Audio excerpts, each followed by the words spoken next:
Bonjour, je vous propose deux fonctions f et g. Le but, c'est de comprendre ce qui se passe en mémoire lors de l'appel d'une fonction. Alors, la fonction f ici a comme paramètre tableau qui sera donc une liste et ce qu'elle fait, c'est elle met le premier élément de cette liste, elle met 0 à la place de l'élément qu'il y avait. Et la fonction g, son paramètre c'est entier, et cet entier on le met à 0. C'est très ressemblant en fait comme fonction. C'est une sorte d'initialisation.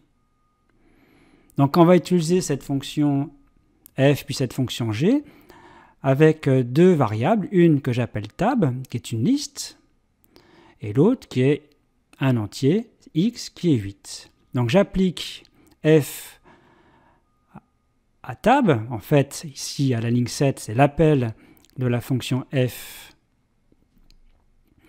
avec comme valeur du paramètre tab, on parlera d'argument dans ce cas-là, et à la ligne 8, j'appelle la fonction g avec comme valeur du paramètre x. Et ensuite, j'affiche tab et x. Regardons ce que cela donne. Ah, alors il y a un petit souci parce que 0, 9, ça veut dire qu'effectivement, en appelant, en exécutant, en utilisant la fonction f sur la variable tab, ça m'a bien changé ici le premier élément de tab, ça a bien mis cet élément à 0, comme on le souhaitait d'ailleurs. Tandis qu'en faisant la fonction g à x, on aurait espéré que x devienne 0, et ben non, ça n'a pas bougé, c'est toujours 8. Comment expliquer cela? Alors commençons par la fonction g. Nous avons donc la variable x qui est de type entier. Donc quelque part, il y a une case pour x et dedans on y met 8. Lors de l'appel de g, un espace mémoire va être réservé pour l'exécution de la fonction g. Le paramètre est entier. Et ici, ce qui joue le rôle du paramètre, c'est x. Lors de l'appel, on dit que x est un argument. Et ce que l'on fait, c'est qu'on recopie ici la valeur de x. On dit que c'est un passage de l'argument par valeur. Et donc ici, dans cette case, on y met 8.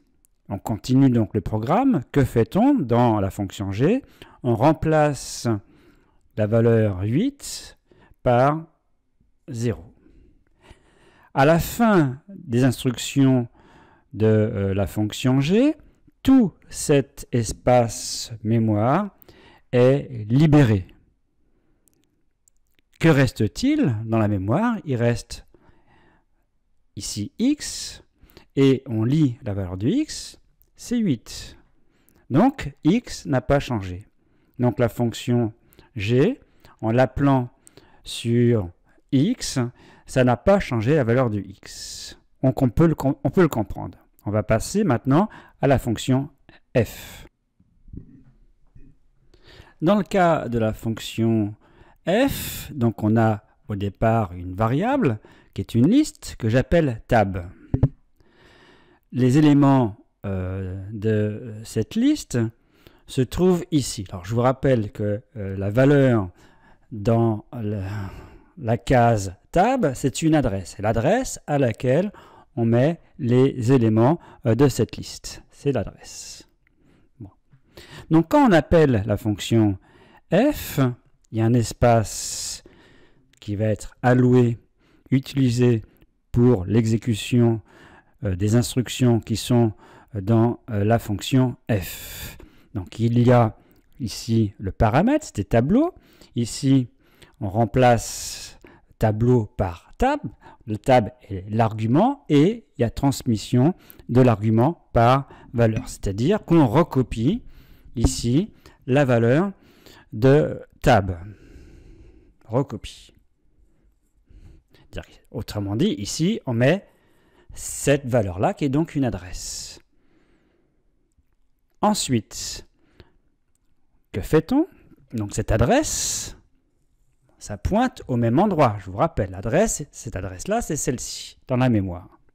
Que fait-on?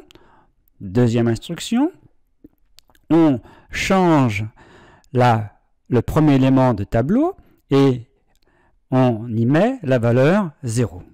Donc, où trouve-t-on le premier élément de la liste tableau? Eh bien, on va donc à l'adresse, c'est celle-ci, et donc on change ici, on y met 0.